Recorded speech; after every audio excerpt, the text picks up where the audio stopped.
The Senate will come to order. The chaplain, Dr. Barry Black, will lead the Senate in prayer. Thank you. Let us pray. Spirit of the living God, fall afresh on us. Inspire our lawmakers to be instruments of your purposes.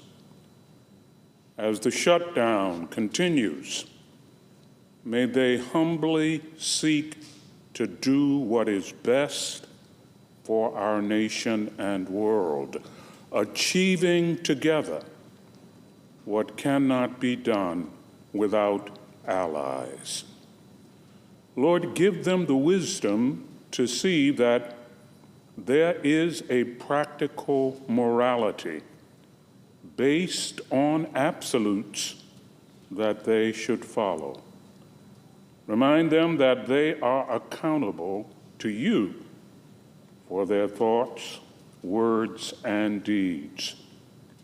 May they speak truth as you give them the ability to comprehend it, finding workable solutions to challenging problems. We pray in your magnificent name. Amen. Amen. Please join me in reciting the Pledge of Allegiance. I pledge allegiance to the flag of the United States of America and to the republic for which it stands, one nation, under God, indivisible, with liberty and justice for all.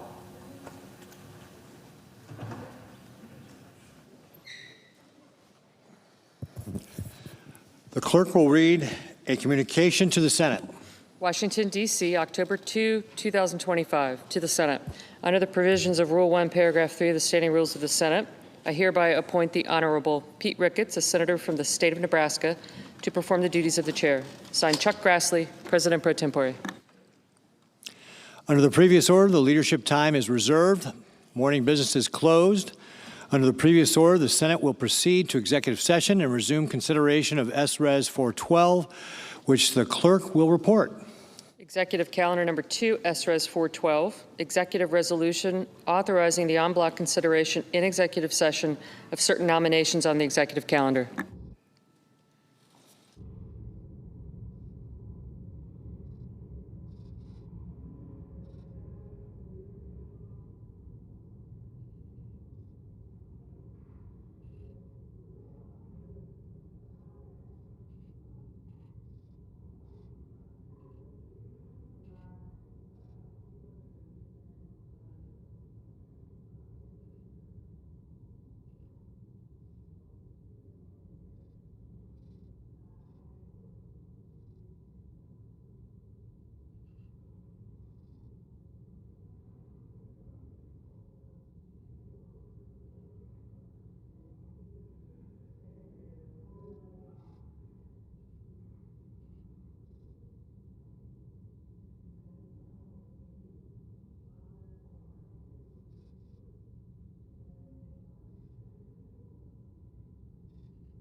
Quorum? Okay.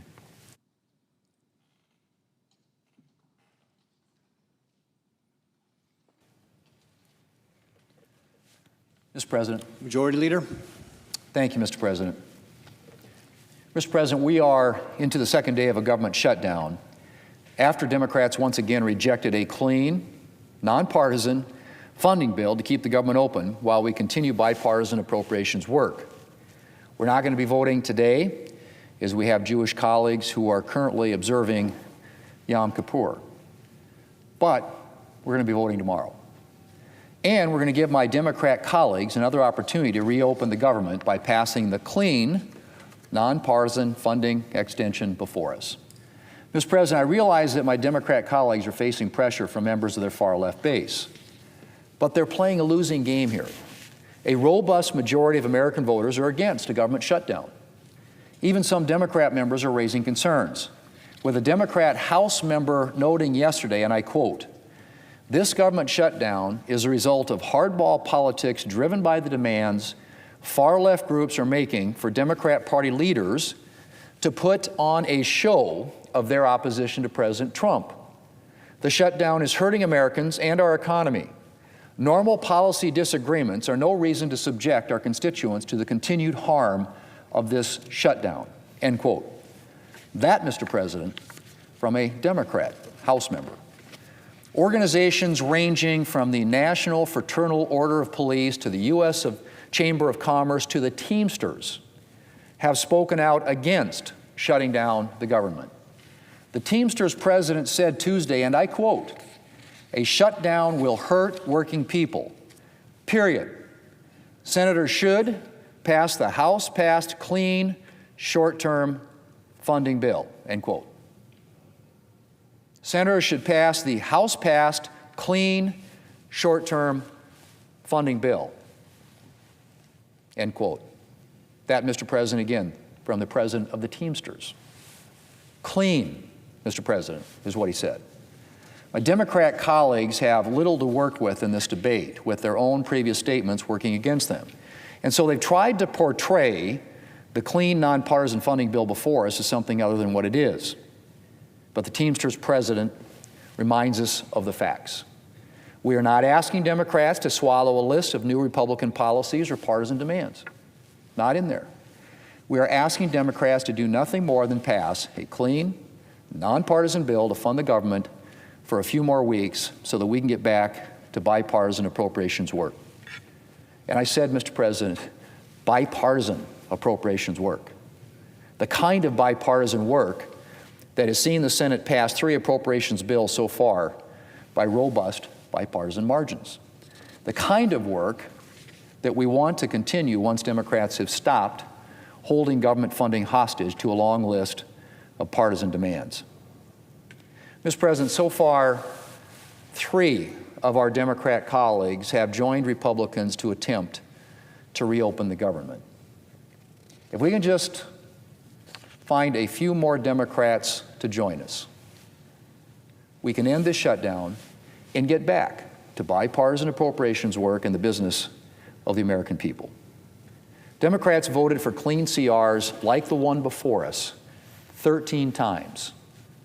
13 times during the Biden administration.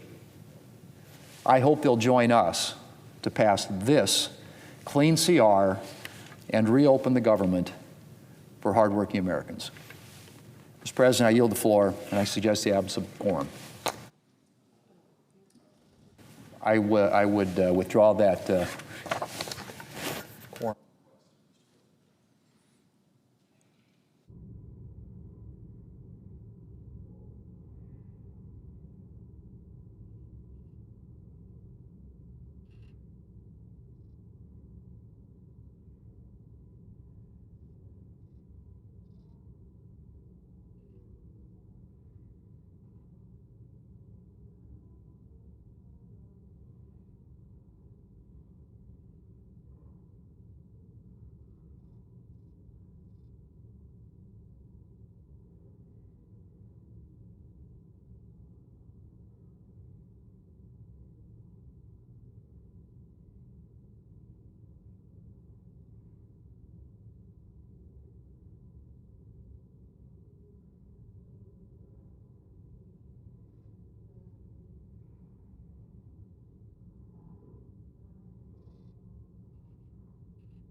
Mr. President,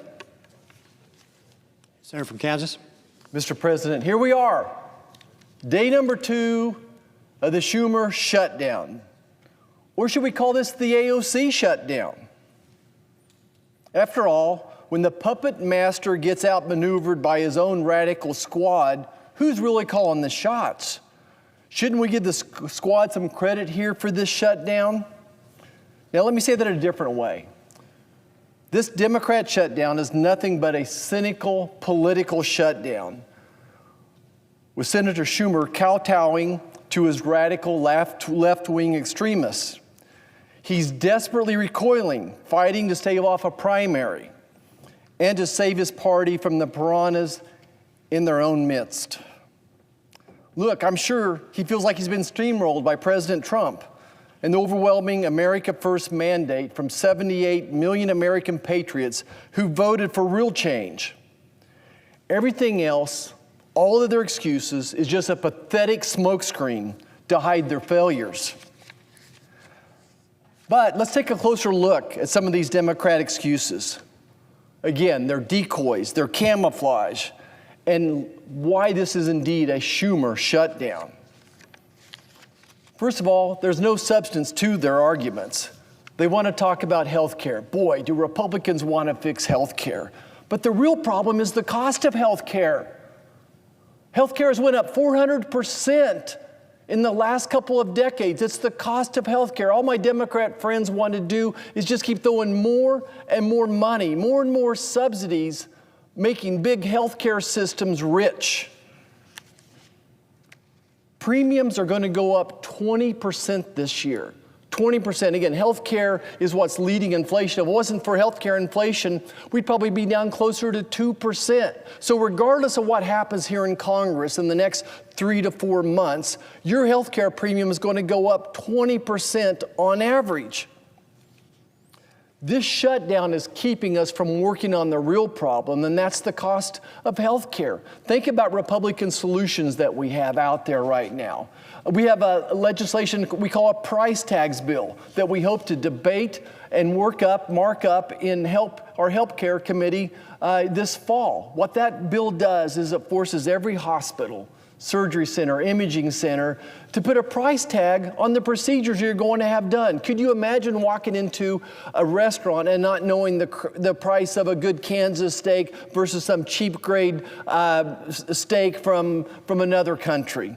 You couldn't imagine that. So when you're sitting there deciding whether to have your hip replaced at a hospital like in my hometown of Great Bend, America, versus having it done at another facility, you'll see that you can have the same procedure done for maybe a fifth at a cost at other facilities. And by the way, we have better outcomes. We have better customer service as well. So patients deserve price tags. You know, other solutions out there are expanding healthcare savings accounts where you can use pre-tax dollars for different opportunities as well. And then if you really want me to solve the riddle of cost of healthcare, we need to make America healthier again. And that's why Republicans under President Trump, Secretary Kennedy, were trying to pass policies which would lead to a healthier America. Think about it, 70% of Americans have a chronic disease. You know, you think about heart disease and hypertension, obesity, diabetes, Alzheimer's, cancer, and mental health issues. 90% of the healthcare dollars being spent in this country are spent on those chronic diseases. You think about our youth, 20% of our youth are on a prescription drug, 30% are obese, 40% of our youth have a chronic disease. We have a mental health epidemic in our youth as well. So if you want me to drive down the cost of health care, we need to make a healthier America. We need more transparency. We need to promote innovation. We need to turn patients into consumers again. And then lastly, and most importantly, we need to make America healthy again. And for all the right reasons. You know, the benefit of driving down the cost of health care is just one of them. Think about this. America is spending 18% of its GDP on health care right now. Singapore is spending 4%. Most advanced countries are going to spend half of what we do on health care. People ask, well, then why are our outcomes worse? It's because we're sick. We have sicker people. The incidence of diabetes, of hypertension, all those things going through the roof. That's why our outcomes aren't as good as other countries are. Rural health care. Let's talk about rural health care for a second. My goodness, do I care about rural health care. I was born in a rural hospital. I had an OB practice for 25 years in rural America. I was on call every day, every other day for 25 years. You can call my wife and ask her that we didn't sleep through the night for 25 years. We delivered a baby most every day. And then I was blessed to lead a group of doctors and run that rural hospital for over a decade as well. I oversaw 3 health departments. If anybody understands the importance of rural health care, I think it would be me. And that's why I've spent a lifetime trying to fix all these riddles that we have right now. Now, my friends across the aisle say they're worried that rural hospitals are closing all of a sudden, and they want to try to fix this issue. Well, they've actually contributed to the problem. But here's one of the most hypocritical things I've ever heard since being up here. So the Democrats say that they're closing the government because they want to save rural hospitals. But the first thing they're going to do is take $50 billion away from our rural health transformation funding. $50 billion rural health transformation funding, something that I've been working on with this administration since the New Year's, what that would look like if we were able to have the money. But no, what my friends across the aisle want to do, they want to control health care. They want to keep throwing good money after bad money. They think that Medicaid's going to save the day. Let me tell you something about Medicaid. Only 5% of Medicaid funding goes to rural America. 5% of Medicaid funding goes to rural America. Hospitals, doctors lose money on every Medicaid patient we see. Now, that doesn't mean we shouldn't take care of them. We took care of everybody in our hospital, regardless of their ability to pay, regardless if they were a citizen, not. We didn't know. We didn't care. We went in and took care of these patients. But certainly, running a private OB practice and running a hospital, I realized that we lose money on every Medicaid patient we see. And having Medicaid is not the same as access to health care. Who in the world even thinks that could be the case? Talk to any doctor, talk to any patient that has Medicaid. Ask them, let's say that they've got a herniated disc in their back. Ask them how long it's going to take to get in to see a neurosurgeon. It's going to take 6 months, it's going to take a year. So in reality, probably less than half of doctors in a true measure participate in Medicaid. It's got to be the most failed system, the biggest waste of money I've ever seen. There are better solutions out there than Medicaid. I'm so excited about, again, solutions. Republicans have solutions. I'm so excited about this transformation fund and the opportunity that does that. Here's what's really rich. Here's what's rich. So there are hospitals closing and pharmacies closing today, tomorrow, last year. But that's a result of the Democrats' failed policies. Our legislation that we passed this year, signature legislation that's going to change the course of America, none of that's going to really kick in for 2 or 3 years. It is just beyond me for the leader of the Democrat Party to sit up here and cry about hospitals closing in rural America today and blaming Republicans. If there's any hospital closing today, tomorrow, next year, the Democrats own it. They own the failed policy, and America gets that. My gosh, I've never heard something so ridiculous in my life. But again, Republicans have solutions, and we want to fix it. One of the ways to fix the failure of why these hospitals are failing is the economy. That hospitals, rural hospitals, are a reflection of the local economy. As agriculture goes, so goes rural America, so goes these hospitals. And by the way, 97% of these rural counties voted for President Trump. He's never going to turn his back on them. We as Republicans are not going to turn our back on him. I wake up every morning trying to figure out, how do we save rural hospitals and rural America? How do we recruit doctors to rural America? How do we recruit nurses to rural America? And all of a sudden, the Democrats have got salvation here and they care about it? No, they're hiding behind that issue. They are hiding behind it because they don't have any substance to stand on. Again, the ACA has been the rule of the land for 15 years now. If there's any hospitals failing today, and there are, It's because of the overregulation of the ACA. Just like banks consolidating, hospitals consolidating, healthcare consolidating, all these different entities are consolidating because of overregulation created by Democrats. Our rural transformation funding is going to set those rural counties free to do what they think is best with the money. All right, let's go to the next Democrat argument. Let's talk about these COVID-era subsidies for the ACA plans. What a joke. What just absolutely cannot believe they're going to hide behind this one. So think back to the original ACA. So the ACA sets up funding to help supplement insurance premiums for a group of people based upon their ability to pay.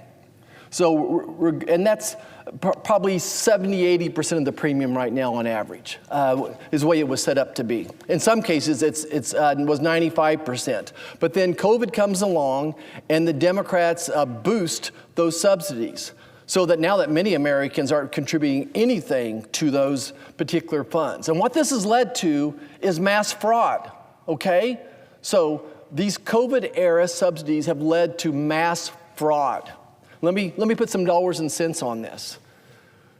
When the ACA was first written, they thought we'd be spending maybe $25–50 billion a year on these subsidies. Well, we're spending $150 billion a year on these subsidies. We think that probably a third of that is waste, fraud, and abuse. And I could spend the next half hour talking about why indeed there's waste, fraud, and abuse there within it. But the way it was created allows for waste, fraud, and abuse. I can't fix that today. I can't fix it tomorrow. We need to fund the government and get back to work on this issue. And we know how to do it.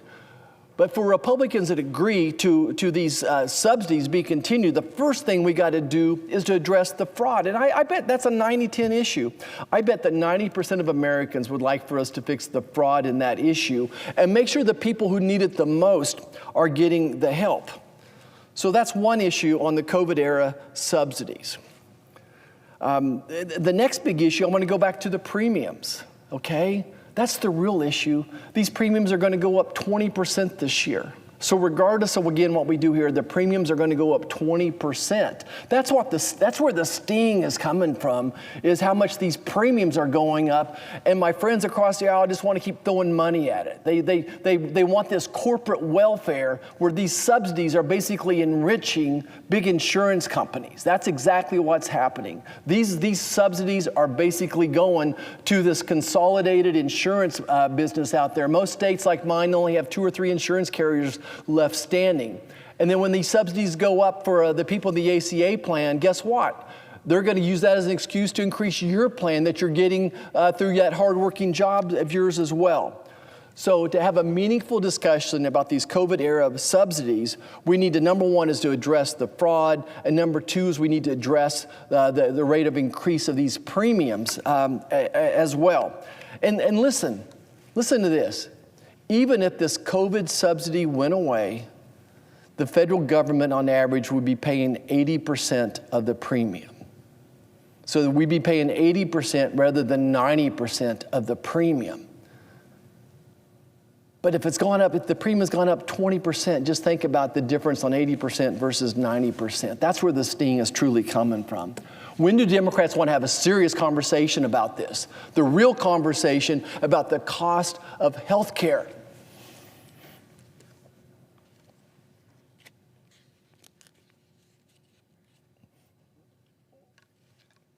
My friends across the aisle want to bring these two issues together. They want to, take a hostage. In order to keep the government open, they're saying you've got to give us these COVID-era subsidies to prolong them. But they're supposed to expire December 31st of this year. The Democrats passed this. It was supposed to be for COVID. And like all the other COVID subsidies that drove us into massive debt, there was a sunset on them. They wrote the law. If they didn't want it to sunset, why didn't they continue the program for infinity, just like they did with the original subsidies? So this to me is two different issues. We have the issue here of keeping the government open, and we have the issue here of health care. And I want to take care of both of them, but it's going to take weeks, probably months, for us to come up with a solution for these COVID subsidies. So I don't think it's fair to keep the government closed down because they weren't willing to talk about this. You know, it's interesting that, we didn't hear a thing about this, at least I didn't, from the minority leader, that he was concerned about this till just a couple of days ago, again, which makes me think he wanted the shutdown. He wanted the shutdown to appease his liberal left base. Here's another argument the Democrats are making. There's a fight about health care for illegal aliens. And I don't think anyone can argue that before our working families tax cut bill, our signature bill that's going to grow the economy, that before that legislation that illegal aliens were getting health care. Even the CBO, and I hate to pick and choose when I use the CBO numbers, but the CBO said 2 million illegal aliens were getting health care subsidies or free health care because of the loose, just unfettered process that states were using to verify who was eligible for Medicaid. That's not me, that's not a Republican. So the CBO said 2 million illegal aliens were getting care each year on the backs of American taxpayers. And I don't know if that number's perfectly accurate, but if it's 1 million, is it 2 million or 3 million, certainly illegal aliens were getting free health care on the backs of American taxpayers. So when the Democrats want to go in there and gut that bill, and end the fixes, the loopholes we closed, I don't know how they can look America in the eye and say that that's not the case. But regardless, I think that's a small issue. I think that's a red herring. That's not really what the issue is. There's just one more thing they can argue about to get America's eyes off the true challenge within their own party.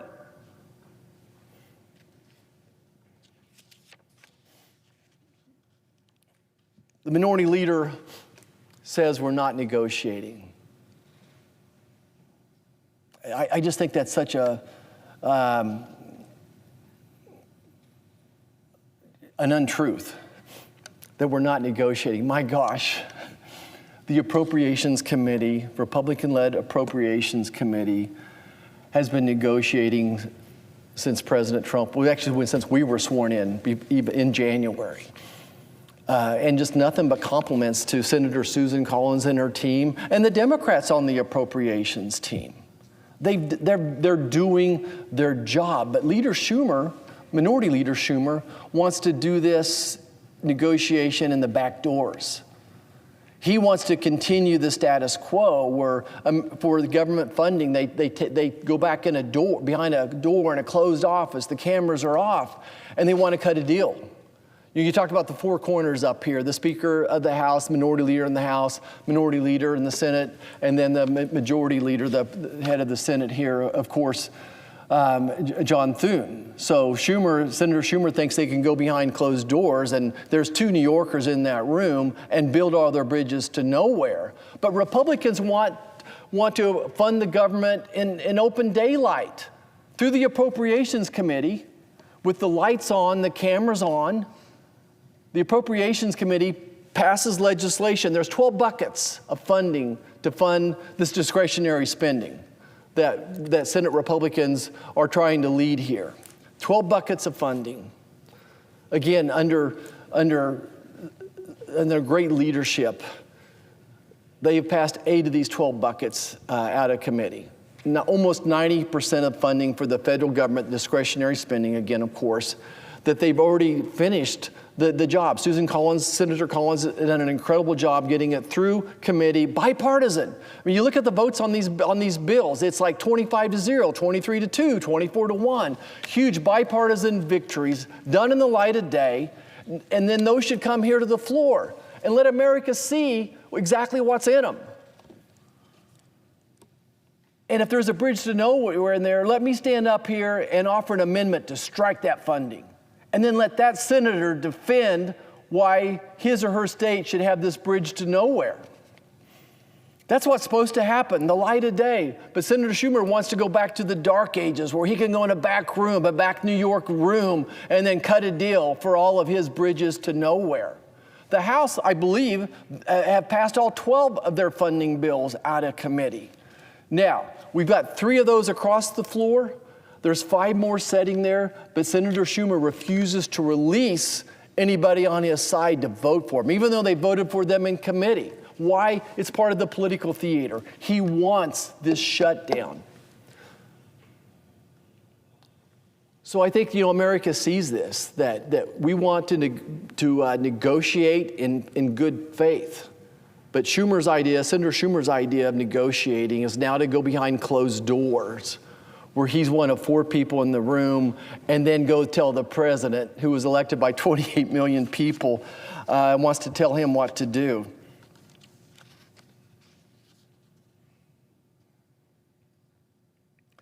So I asked, as we go through this process, I asked myself this morning, so what are AOC and the squad, who are empowered by the liberal legacy media, asking Senator Schumer to do, or really telling him what to do? What are AOC, the squad, the liberal media, what are they demanding from Senator Schumer? Well, they told him to take a hostage, right? So he did. He took a hostage. He took these COVID-era subsidies as hostage and the $1.5 trillion of added funding as hostage. And now they're asking him to shoot the hostage. So the squad and Senator Schumer, they took the bait. They took the bait hook, line, and sinker. Like jumping into Brer Rabbit's briar patch. And guess what? They're about to get mowed down like dry corn stalks in a Kansas tornado. They took the bait.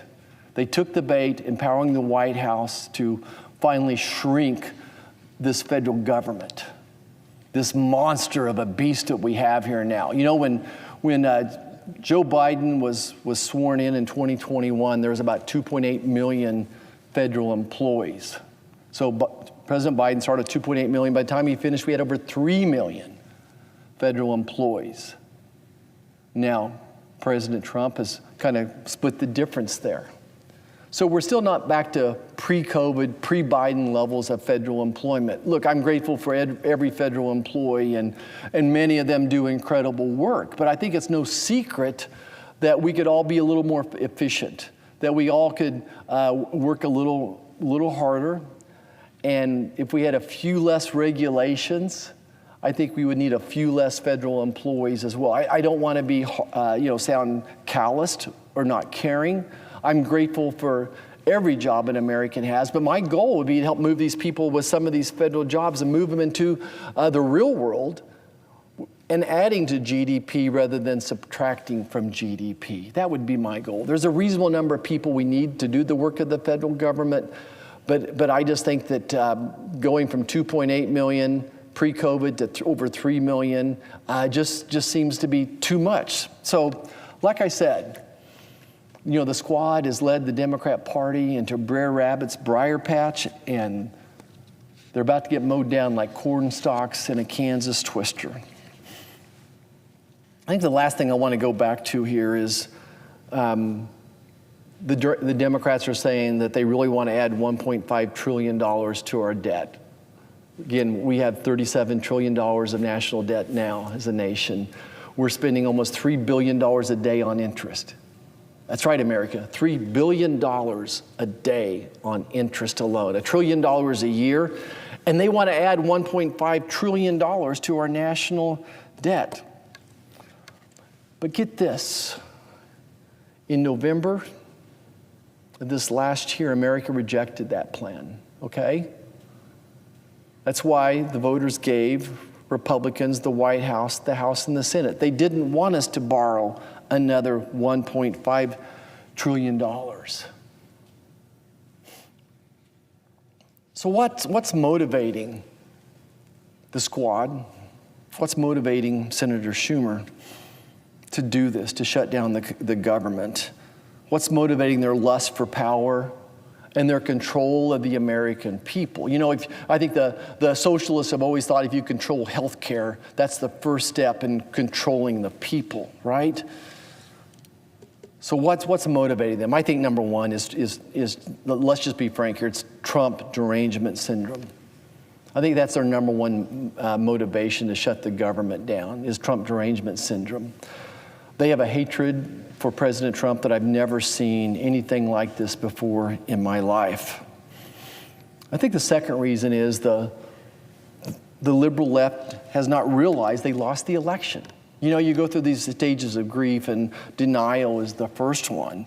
The liberals still have not realized they lost the election. 78 million people voted for Republicans to control the House, the Senate, and the White House, that they're rejecting the Democrats' lust for power to control Americans, to borrow from our grandchildren. So that's their motivation. Look, if they want to change these policies, then go win the election. If you want to change the policies, go win the election. You know, I think back to 2020. And the Democrats had a sweep, right? The Democrats swept the elections in 2020, and they added $2 trillion a year of debt. So they grew the budget from about $5 trillion to $7 trillion overnight. But when it came to keeping the government open, the Republicans didn't go back to them and say, hey, we're going to keep the government open if you decrease your spending by $2 trillion a year. We didn't take that hostage. We could have. We could have. Does that make the sense comparing 2020 election to this election? The Democrats swept in 2020. They came in and added $2 trillion of spending. But over a dozen times, Republicans walked the plank and said, we'll keep the government open.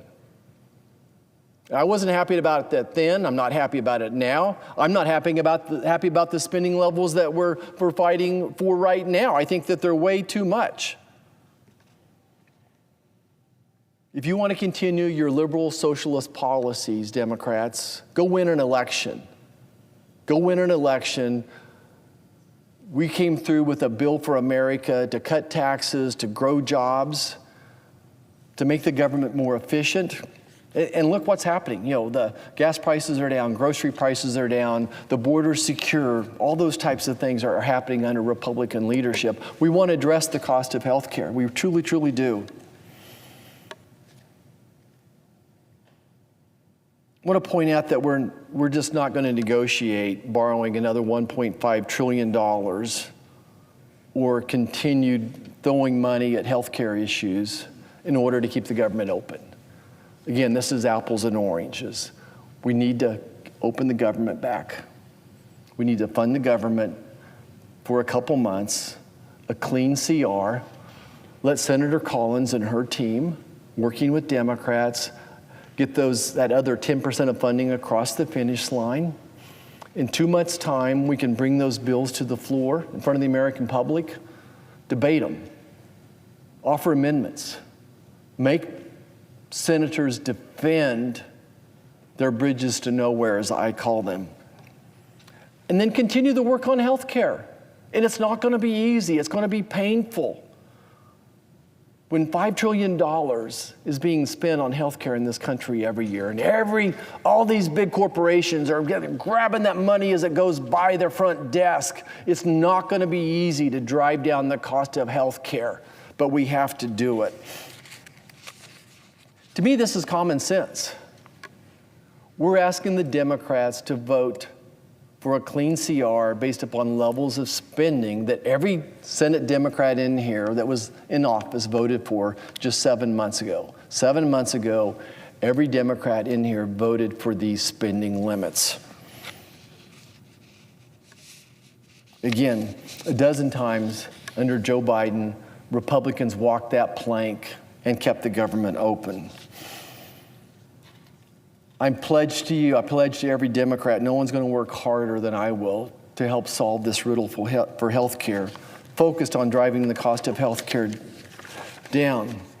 But at the end of the day, this shutdown keeps us from doing the real work of the people, from having real debates about the cost of health care, our national debt, our spending, all those things. During a shutdown, things freeze up here. And we can't do the work that we need to do in our committees to address these different problems. One of our presidents once said this, and I'm going to quote him. I know that it's said that one of the easiest things in the world is to give away somebody else's money. But government does not have money except the money it takes from people. And so every time we talk about spending money on this or that program, on health care or COVID subsidies, let's remember that the government has no money except what it takes from the people. And the people know that, and they're feeling it. They're feeling the pain of the government taking so much money. That's my quote. Go back to the president's quote here. And the people are tired of big government taking all the money they earn. Boy, if you're a senator up here and you're listening to anybody back home, I think you understand folks back home are tired of big government taking all the money they can earn. So I ask my friends across the aisle, and they truly are friends. There's not an enemy. There's not a Democrat I would call an enemy. President Reagan said he had no political enemy, only political opponents. You know, no different than we see gladiators on Sunday playing these football games, and at the end of the game, they're shaking each other's hands. Both parties should fight for what they think is right. But if we stay fixed on the goals, the common goals, working towards a balanced budget, keeping the government open, driving down the cost of health care, all these things, I bet most of us agree on those goals. But in the meantime, we need to keep the government open. We need to pass a clean CR. Again, let's let the Appropriations Committee continue their negotiation to do their job as we all work together up here. So as long as we stay on those same goals of like I said, we want to keep the government open, we want to work towards a balanced budget. I want to fix health care, I want to fix the cost of health care. Anyone up here that agrees on those same goals, I'll reach out my hand across the aisle and I pledge that we'll listen and work together in good faith. But for today, let's pass a clean CR. Thank you, Mr. President. I yield the floor.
Mr. President, The senator from Nebraska.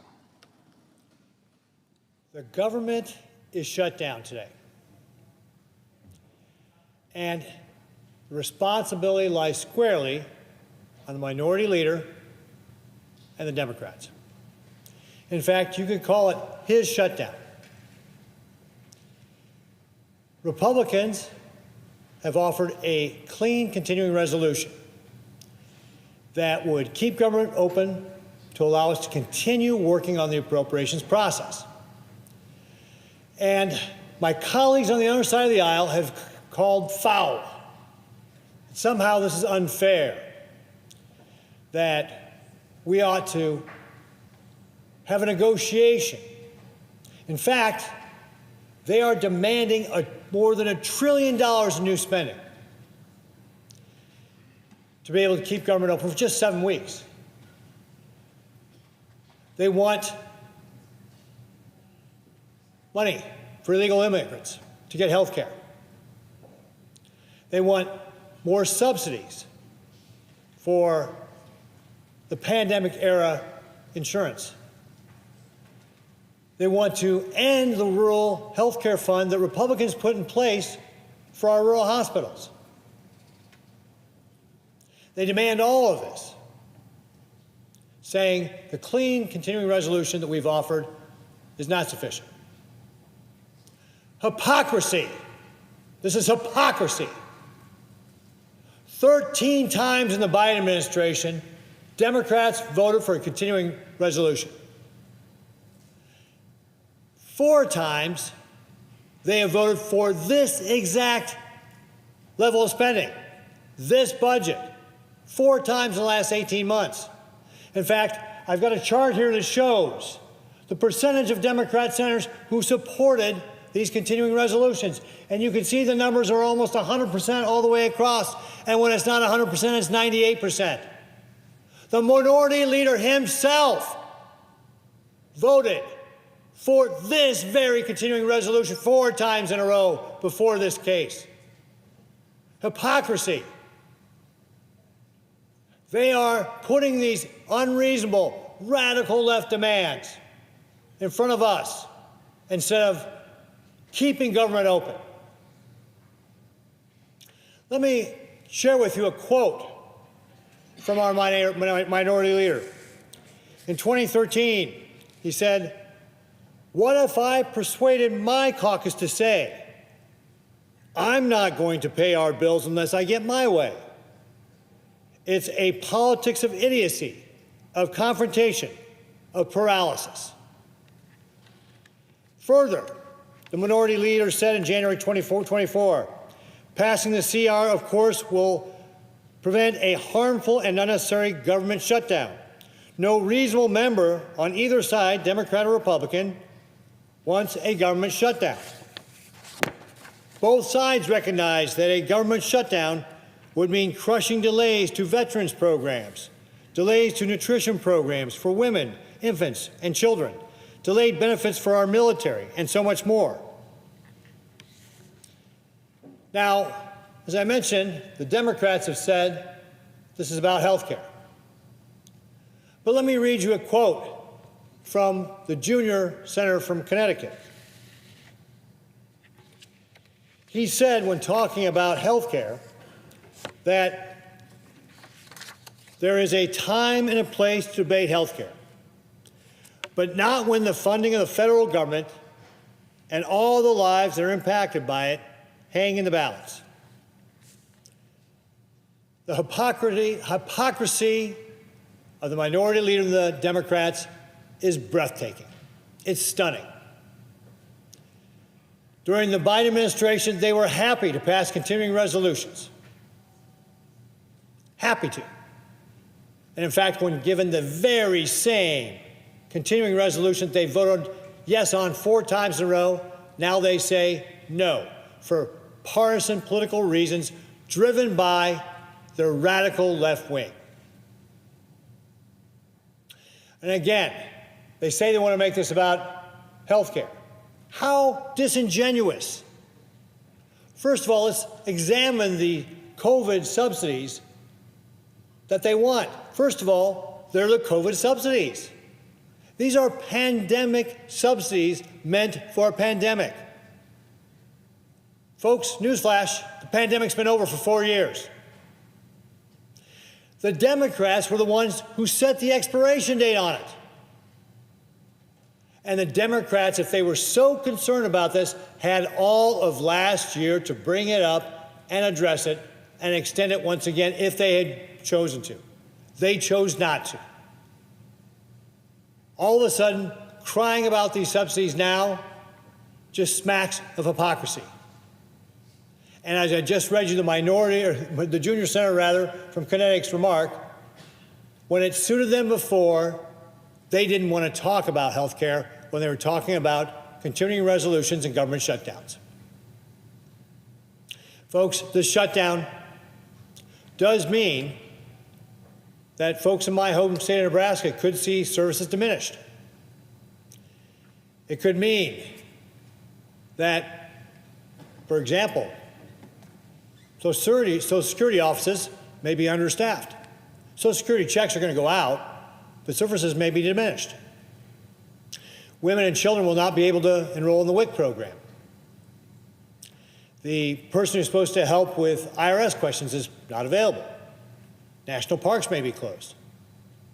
All these services may be degraded.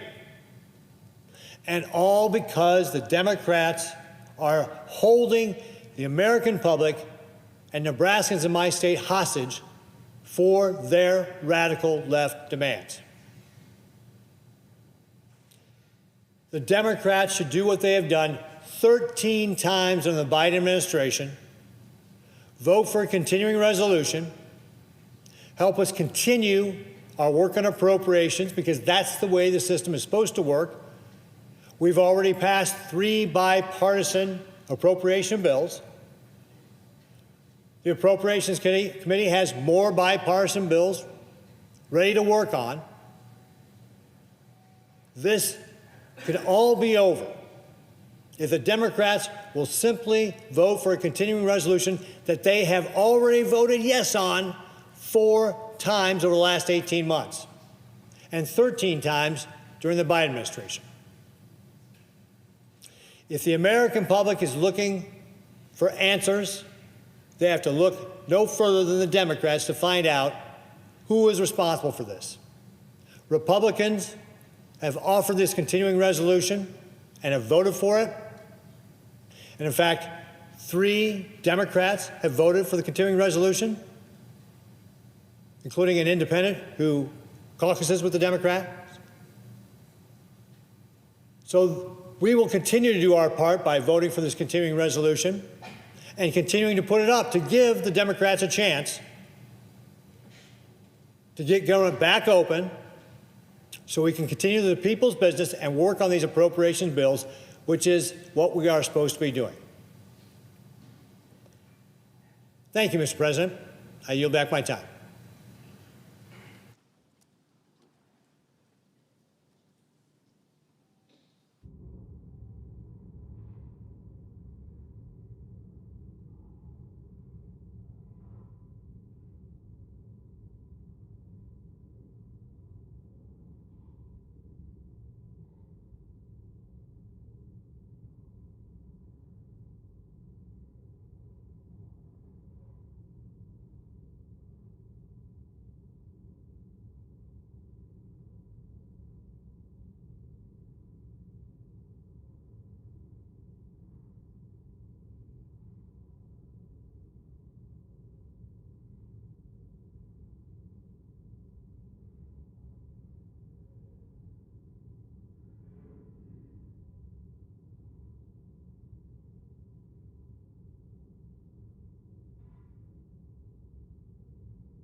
The senator from Minnesota.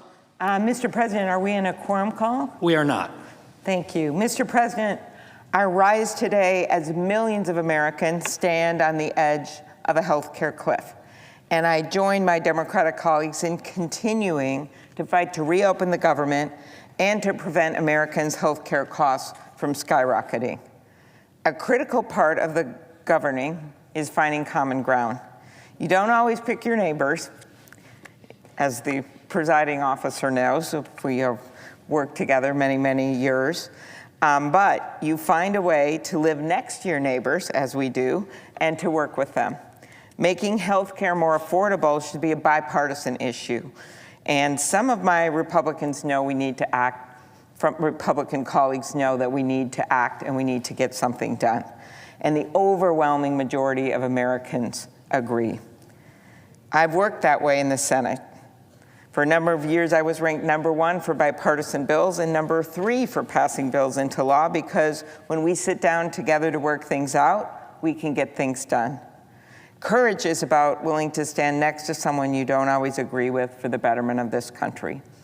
And that means finding some common ground. It doesn't mean saying my way or the highway. It doesn't mean, when you're the President of the United States, canceling meetings, doing one at the last minute, and then with the Democratic leaders of our country putting up a deep fake video that was incredibly offensive, poking at them, instead of taking this issue seriously. They came to him in good faith and still do. Unfortunately, right now, our Republican colleagues are not working with us to find a bipartisan agreement to prevent the government shutdown and address the healthcare crisis.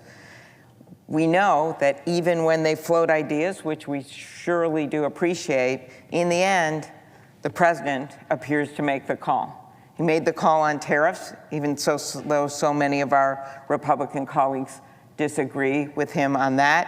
He made the call on certain nominees like RFK Jr. He made the call when it came to certain of the provisions in the big, beautiful betrayal of the bill, many of which our colleagues didn't like, including the nutrition program decision at the end to reward the 10 states with the highest error rate when it comes to SNAP. I know none of them are in the Midwest. That is why my Democratic colleagues and I want to reach an agreement, not only with the Republicans in this chamber, but we also need the president at the table. He prides himself for the art of the deal, and it's time for him to make a deal. We are working so hard to make sure that more than 20 million Americans who rely on the Affordable Care Act, it's called different things in different states. In my state, it's called MNsure, to access affordable health coverage. It tends to be a lot of individual buyers in the market. It tends to be a lot of small businesses. And over a quarter of the farmers in this country rely on it. Again, it's called different things in different states. But what it is a plan to allow people who maybe aren't at a big corporation to be able to have health care. A while back, they didn't even want to leave a big company, or if they were left without being at a big company or in the government or something like that, they couldn't even get health care at all. That's why the Affordable Health Care Act was passed. I'd make a lot of improvements to it, and we do have some opportunities to do that. But right now, we need to make sure that we don't push them off a health care insurance premium cliff. And this is on top of the draconian Medicaid cuts that are going to push 15 million people off their health care that were in the big, beautiful bill, and also the Medicare cuts, which no one intended to have $500 billion in Medicare cuts, I guess, of our colleagues on the other side. But the debt accumulated from the bill of $4 trillion was so big that it triggered automatic Medicare cuts, which are hitting and are going to hit rural hospitals, which they are now putting into their bottom line. And while they're staring that down and the Medicaid cuts, they're also looking at the fact that so many of their patients and people who visit rural clinics that often tend to be in the hospitals are on the Affordable Care Act because rural areas, and I'm focused on rural areas because I just went on a 13-county tour in my state, rural areas tend to have more people that are small business owners, percentage-wise, and also that are farmers and ranchers. So this is not a December thing. This is not a January thing. This is a now thing, because those premiums are hitting on November 1st, when that market opens up. So right now, millions of Americans are staring down the reality that their health care premiums could double.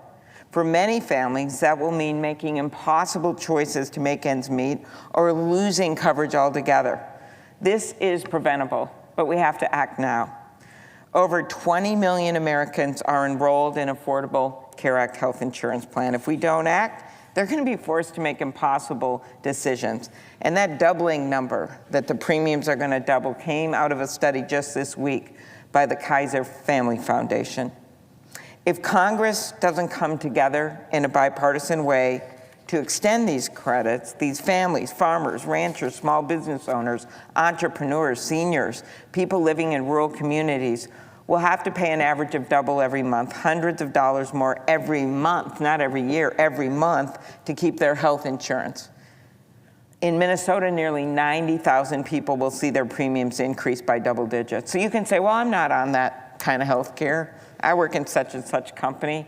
You don't know the day, especially with these tariffs, when people are starting to get laid off at manufacturing companies like John Deere, or that a farmer's business goes bankrupt, his farm goes bankrupt because bankruptcies for small farms are at an all-time high in the last 5 years. You don't know when it's going to be you. It's like the lottery, especially right now with the crazy things going on in this economy. So even for people that aren't on the Affordable Care Act, this affects them. For many, this will put health care coverage out of reach. This is not political theater, I say to the president after he posted that offensive video. This is not a joke. These are real Americans that are facing these challenges. The loss of this tax credit will raise premiums for everyone. Minnesotans have already started to receive notice that their costs will increase.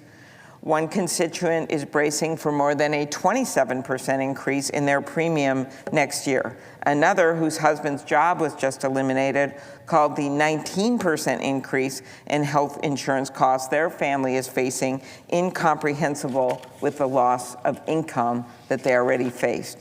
And this is before adding in the extra cost people will be forced to take on if the tax credits are not extended. So if you noticed, I use those words 19 and 20, and you're thinking, well, she just said they double. This is before that happens. This is what's happening on the market right now because of a number of factors going on that the president should be dealing with. And people are going to be socked with this, smacked with this, right while the price of groceries has been going up. I think the president promised he was going to bring costs down on day one, and we're in something like day 255, and the opposite is happening. Anyone that goes in a grocery store and walks out, looks at their receipt, knows exactly what I'm talking about. Or people that are in the grocery aisle and see the cost of beef, they know what I'm talking about. Or people that get their electricity bill, they know what I'm talking about. Those aren't deep fakes. Those aren't fake videos the president puts up on Truth Social. Those are real bills.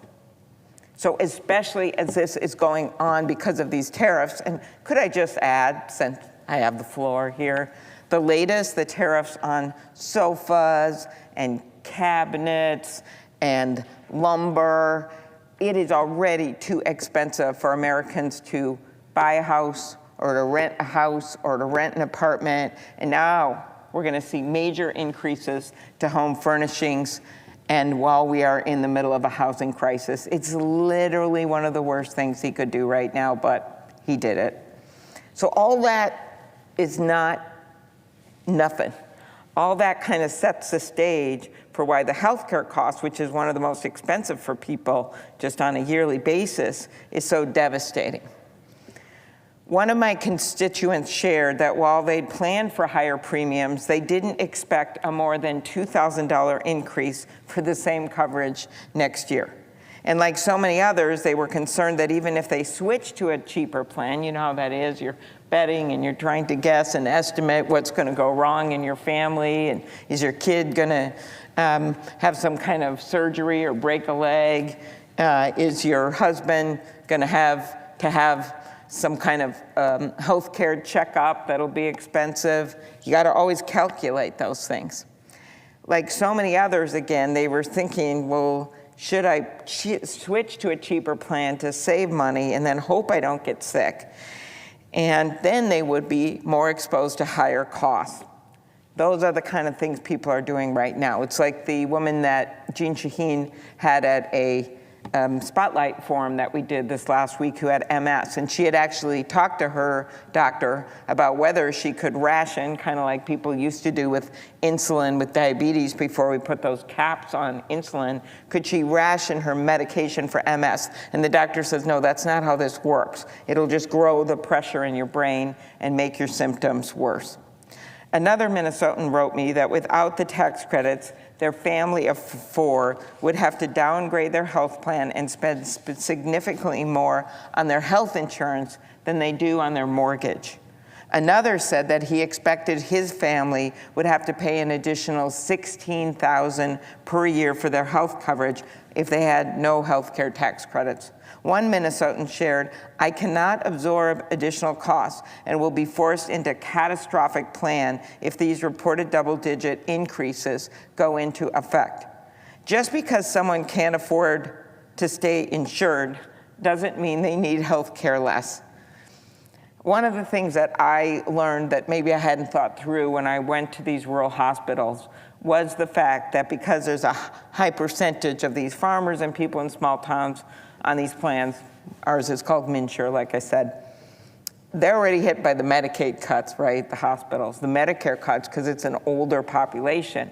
But they actually cared a lot about this, the doctors, the nurses, the people running the hospitals, because they know that the people won't be able to afford this if these premiums double. They will choose not to get health care insurance. And then what will happen is they'll end up in their emergency rooms with hospitals that are already strapped thin, and they won't be able to afford, they will treat them, but they won't be able to afford it for a long period of time. So they time and time again mentioned to me that these affordable tax credits expiring or not being maintained would create a major problem. Already, approximately 1/3 of Americans report not taking medications as prescribed due to the costs. Jason from Pennsylvania was able to get life-saving coverage when he was diagnosed with thyroid cancer through the Affordable Care Act marketplace, and he said, it's only because of the premium tax credits that I've been able to afford that coverage. Now faced with the expiration of these credits, he understands the consequences for people like him. He said, if you're faced with a choice of bankruptcy or debt or saving your life, you're probably going to choose your life, Jason said. But the consequences of that, of having an immense amount of debt the rest of your life, could be ruined because of that. Another cancer survivor who has always made health insurance a priority also fears that unaffordable health insurance could mean for patients like her. And she says, it means that I don't have to wait around to find out about a disease that could have been cured if it had been detected soon enough. The insurance means I don't have to forego my entire life savings in my home because of medical bills. I don't have to forego life-saving treatment because I can't afford it, and that's all about to change. Without the tax credit, I don't know if I'm going to be able to afford health care, the kind of health care that's going to save my life. Already, as I noted, because of Medicaid cuts that were passed in the big, beautiful betrayal of a bill, more than 300 rural hospitals, 200 health centers, and 500 nursing homes are likely to close. This means less accessible care for rural communities, longer drives to access care, fewer places to seek care in an emergency, and more hours taken from work, caregiving, or other responsibilities. Fewer patients will go to that doctor's visit or get that life-saving screening. They will not get the surgeries they need. Many will get sicker. And ultimately, as I noted, more patients are going to end up in the emergency room, where these hospitals are going to have to take on the additional burden of more uncompensated care. None of this happens in a vacuum. As I noted, these Medicaid cuts And Medicaid provides health care for at least 1 in 5 rural Minnesotans, more than 31% of children in our state, and more than half of all nursing home residents across our state. So this is about seniors, people with disabilities, and kids, and that's why Medicaid's so important. For me, my dad, in his later years, got late onset Alzheimer's, and he was in one place and then we moved him to another place. But I knew the exact date when his savings were going to go away. And we were going into those savings, and sadly we lost him. But I knew that exact date because I was going to have to move him to another nursing home, another assisted living that took Medicaid, and I made plans with them. I knew that date. So many people in this country know that date. Even if they're not a senior relying on Medicaid, their kids, their spouses, their grandkids kind of know when that savings, if they had any savings to begin with, is going to run out. So Medicaid goes way beyond the individuals who have no savings at all. It actually helps people that do have some savings. It helps people that have worked their lives through, like my dad. Medicaid is there as a safety net for people. Over the last few months, I've heard from thousands of constituents, including seniors in Minnesota, from Sunrise Village in Malacca that I visited, to senior living in Watkins or Winona, to the Pillars at Prospect Park, and Episcopal homes in the metro. They are worried about their health care. I heard from one constituent from Inver Grove Heights who told me that Medicaid helps her to afford the cost of her father's memory care. I think about what a constituent told me who works with adults with disabilities. She is a mental health therapist for a woman who had a tracheotomy and is wheelchair-bound who requires nursing care. She's also the aunt of a man with Down syndrome with many needs who's in a residential home. She said, "I'm concerned about the possible Medicaid service cuts to the people who most need it." I've also heard from a constituent named Lola, whose daughter was diagnosed with leukemia. A social worker advised Lola that her employer-based insurance may not cover the cancer treatments her daughter needed and connected her with Medicaid. She said Medicaid helped completely with the surgeries, the T-cell therapy.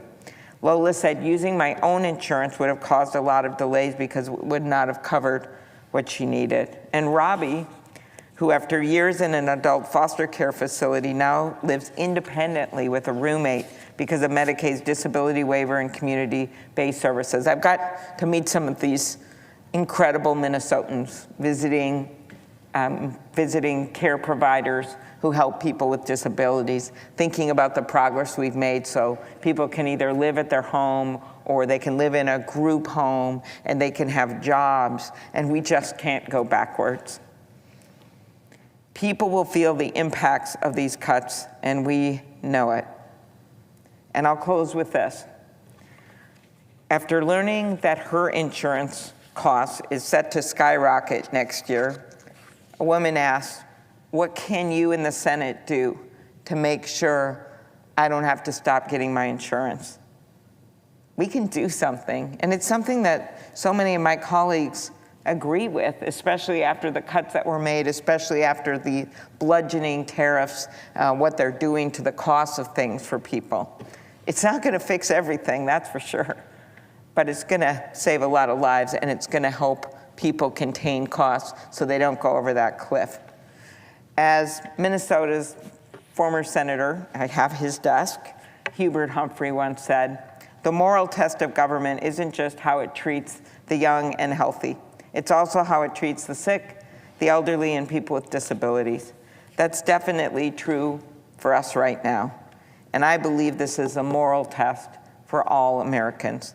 At a time when so many families are struggling just to make ends meet, we can't sit back here and just play a blame game and look at the polls and We can do something. It's really pretty simple.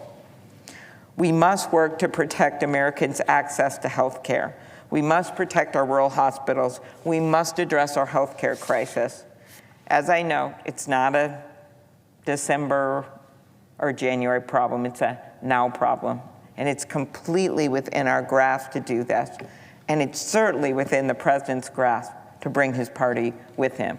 So stop, Mr. President, posting those fake offensive videos and start helping Americans with their health care. Thank you, Mr. President. I yield the floor.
Mr. President. Majority Leader. Thank you, Mr. President. Mr. President, I ask unanimous consent that the Senate resume legislative session and be in a period of morning business with senators permitted to speak therein for up to 10 minutes each. Without objection. I ask unanimous consent that when the Senate completes its business today, it stand adjourned until 11:30 a.m. on Friday, October the 3rd, that following the prayer and pledge, the journal proceedings be approved today, the morning hour be deemed expired, the time for the 2 leaders be reserved for the use later in the day, morning business be closed, and notwithstanding Rule 22, the Senate proceed to executive session and resume consideration of SRS 412 post-cloture, and that all post-closure time be expired at 1:30 p.m. Without objection. Mr. President, for the information of my colleagues, senators should expect a series of votes at 1:30 p.m. If there's no further business to come before the Senate, I ask that it stand adjourned under the previous order. The Senate stands adjourned until 11:30 a.m. tomorrow.